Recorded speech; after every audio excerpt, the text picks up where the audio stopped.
Aujourd'hui, nous allons explorer le sujet des narcissiques qui vieillissent, un sujet complexe et nuancé.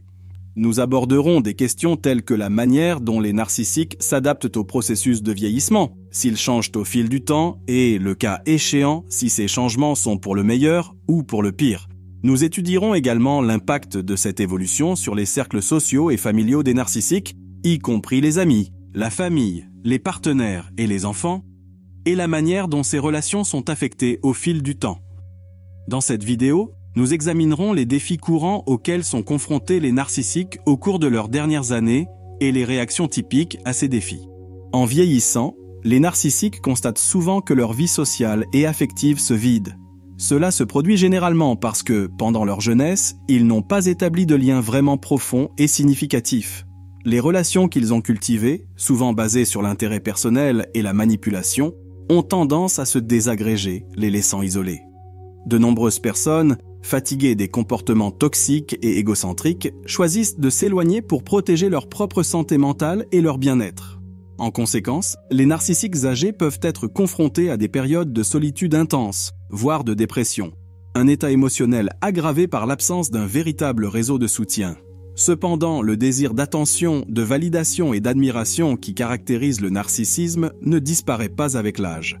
Ils peuvent alors essayer de compenser le manque de compagnie et d'attention en utilisant les ressources financières ou d'autres avantages qu'ils ont accumulés tout au long de leur vie, comme appât pour attirer de nouvelles personnes dans leur cercle ou reconquérir d'anciennes relations. Cet effort pour maintenir la pertinence sociale et l'attention dans leur vie, en dépit de comportements nuisibles antérieurs, souligne la continuité du besoin narcissique d'être au centre de l'attention, quelles que soient les conséquences pour eux-mêmes et pour leur entourage. Les narcissiques plus âgés utilisent souvent des tactiques de manipulation au sein de leur famille, en particulier dans leurs relations avec les enfants adultes et les petits-enfants, pour tenter de garder le contrôle et l'influence. Dans les situations où la relation avec les enfants, qui ont peut-être établi des limites fermes et saines, pose problème, les narcissiques n'hésitent pas à chercher des moyens de contourner ces obstacles. Une stratégie courante consiste à établir un canal de communication direct avec leurs petits-enfants, souvent en leur donnant des téléphones portables pour leur garantir un accès illimité, sans l'intermédiaire des parents. En outre, les narcissiques peuvent utiliser des cadeaux et des faveurs pour essayer d'acheter l'affection de leurs petits-enfants, en choisissant des objets qu'ils savent que leurs parents désapprouveraient, en mettant ces derniers dans une position inconfortable et en les faisant souvent passer pour les méchants de l'histoire. Cette manipulation s'intensifie encore plus dans les situations d'éclatement de la famille. Si le mariage d'un enfant se brise, et surtout si le narcissique a joué un rôle actif dans le conflit, il peut adopter une position extrêmement critique à l'égard de son ex-partenaire, voire tenter d'aliéner ses petits-enfants contre ce parent. Il est intéressant de noter que, dans certains cas, les narcissiques peuvent même s'allier à l'ex-partenaire de leur enfant après une rupture, lui offrant soutien et conseils dans une tentative évidente de maintenir leur influence et leur contrôle sur la dynamique familiale. Cette dualité de méthode peut être une stratégie pour s'assurer qu'il reste une figure centrale et influente, quelles que soient les circonstances familiales qui se présentent. Ces actions reflètent le besoin persistant du narcissique de manipuler et de contrôler les relations familiales, démontrant l'étendue de son influence et la profondeur de ses tactiques pour s'assurer que ses désirs et ses besoins continuent d'être prioritaires, même au détriment du bien-être et de l'autonomie des autres membres de la famille. Au fur et à mesure que le narcissique avance en âge, il lui devient de plus en plus difficile de maintenir l'image idéalisée qu'il a de lui-même. La détérioration physique devient évidente, la force diminue et les capacités physiques ne sont plus les mêmes. La diminution de la libido complique également leur capacité à s'illusionner. Elles se perdent souvent dans les souvenirs de leur âge d'or, essayant d'impressionner les autres avec des récits de leurs réussites passées et de leurs gloires antérieures. Ils déplorent souvent que les jeunes générations ne soient pas confrontées aux mêmes défis qu'eux, affirmant que les jeunes d'aujourd'hui ont la vie plus facile, alors qu'eux ont dû se battre beaucoup plus pour réaliser leurs exploits.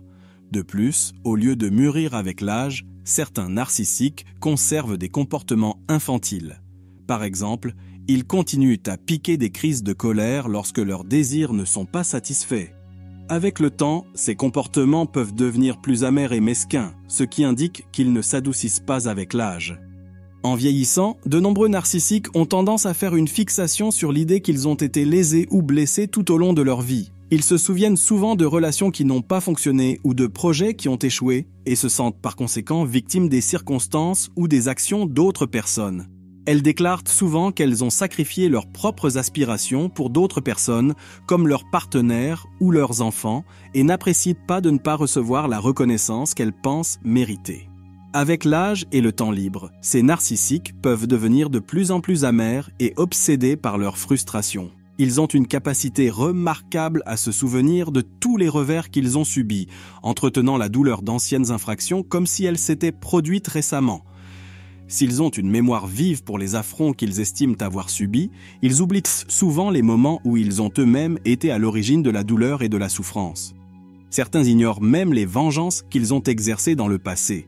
Les narcissiques refusent généralement d'assumer la responsabilité de leurs attitudes et détestent être confrontés ou exposés pour leur comportement. Ils se considèrent perpétuellement comme des victimes, indépendamment des dommages qu'ils ont causés aux autres.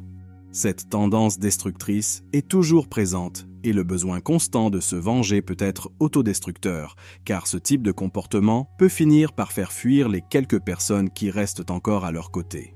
En vieillissant, les narcissiques sont inévitablement confrontés aux problèmes de santé liés au vieillissement.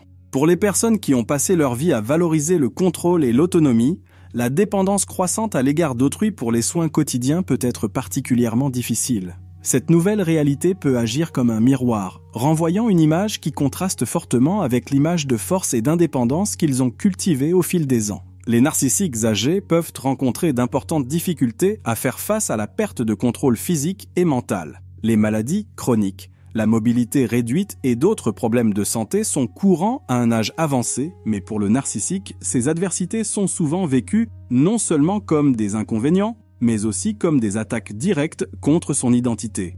Il peut réagir à ces changements par le déni, la colère ou la dépression, en résistant aux réalités du vieillissement d'une manière qui peut compliquer la gestion de sa santé. Le besoin de dépendre des autres pour obtenir de l'aide introduit également une dynamique complexe dans les relations avec les soignants et les membres de la famille. Les narcissiques peuvent manipuler ces relations pour maintenir un sentiment de contrôle, alternant entre charme et comportement agressif pour s'assurer que leurs besoins sont satisfaits à leur convenance.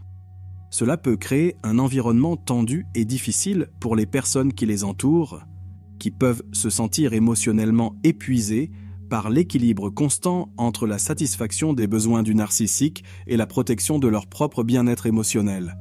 En outre, la perte d'autonomie peut conduire les narcissiques à vivre ce que l'on appelle souvent un effondrement narcissique. Cet effondrement peut se produire lorsque la réalité de leur état et leur incapacité à maintenir l'image qu'ils avaient d'eux-mêmes deviennent insupportables. Ils peuvent devenir plus reclus, abandonner des activités qu'ils appréciaient auparavant ou intensifier leurs tentatives de manipulation et de contrôle de l'environnement autour d'eux afin de compenser leur perception de faiblesse. La gestion de ces défis exige une approche prudente de la part des soignants et des membres de la famille qui doivent fixer des limites claires et maintenir une communication ouverte sur les attentes et les réalités de la prise en charge. Malgré les difficultés, il est également essentiel que les aidants recherchent un soutien et des conseils professionnels pour s'assurer que leurs besoins et ceux du narcissique sont correctement satisfaits, favorisant ainsi un environnement de soins qui minimise le stress et maximise la qualité de vie de toutes les personnes impliquées. En fin de compte, les défis de la santé et de la dépendance dans la vieillesse du narcissique illustrent un aspect profondément humain du vieillissement. La lutte pour réconcilier l'identité d'une vie avec les réalités d'un corps et d'un esprit qui ne se conforment plus aux désirs et aux exigences antérieures. Pour les narcissiques vieillissants, la planification financière et les décisions relatives à l'héritage peuvent devenir des domaines marqués par la manipulation et le contrôle, reflétant des schémas de comportement établis tout au long de leur vie. Les narcissiques utilisent souvent les questions financières comme une extension de leur désir d'influence et de domination, même à un stade avancé de la vie. Le contrôle par le biais d'héritage et de legs peut être un outil puissant entre les mains d'un narcissique. Il peut promettre d'importantes sommes d'argent ou des biens de valeur aux membres de sa famille et à ses amis en subordonnant ces promesses à l'accomplissement de certains comportements ou de certaines loyautés. Ce type de manipulation financière sert à maintenir les gens attachés à eux, soucieux de ne pas déplaire au narcissique de peur d'être exclus du testament. En outre, le narcissique peut modifier fréquemment son testament, une tactique qui maintient son entourage dans un état constant d'incertitude et de devinette quant à ses faveurs. Cette volatilité n'est pas seulement source d'anxiété pour les membres de la famille et les amis, mais peut également provoquer des conflits et des divisions au sein de la famille, car les différents membres rivalisent pour obtenir l'approbation et les faveurs du narcissique. La planification financière elle-même peut être utilisée pour donner une image de générosité et d'attention, tout en dissimulant les véritables intentions de contrôle et de manipulation. Par exemple, un narcissique peut créer des fonds ou des fiducies qui semblent être destinés aux enfants ou aux petits-enfants, mais qui contiennent en réalité des clauses et des conditions qui restreignent fortement l'accès au capital ou qui lient la distribution des fonds à l'adhésion à des comportements spécifiques que le narcissique souhaite encourager. Cette dynamique peut être particulièrement destructrice lorsque le narcissique vieillit et se préoccupe davantage de son héritage et de la mémoire qu'il laissera derrière lui. Dans certains cas, le narcissique peut même utiliser la promesse d'un héritage pour tenter de réparer ou de remodeler des relations passées en offrant des récompenses financières en échange de réconciliations superficielles ou de démonstrations publiques de respect et d'admiration, qui servent davantage à satisfaire son ego qu'à réparer véritablement les relations endommagées. Si vous avez trouvé cette vidéo instructive et souhaitez continuer à explorer des sujets complexes comme celui-ci, n'oubliez pas de laisser votre like et de vous abonner à la chaîne pour plus de contenu. Merci d'avoir regardé cette vidéo.